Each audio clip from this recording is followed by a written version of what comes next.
دانی که شوریده حالان مست چرا برفشانند در رقص دست؟ گشاید در از غیب بر واردات، یه وارداتی پیدا میکنن، فشانت سر دست بر کائنات. رقصیدن یعنی چی؟ یعنی دست افشانی کردن، دست از هر دو جهان بیفشان و پای بکوب بر سر این عالم، به زیر پای بکوبیم هر چه غیر وی است. اینو میگن پای کوبی.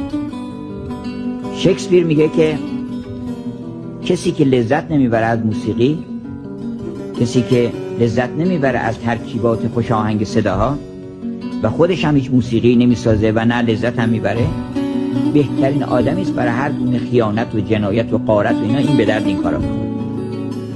چرا؟ برای اینکه آدمی که از موسیقی خوشش نمیاد، از هارمونی و هماهنگی خوشش نمیاد، لابد از دیسهارمونی خوشش میاد، از کارهای بدون ریتم و آهنگ و نظم و اینا خوشش میاد، برای کارهای بد خوب.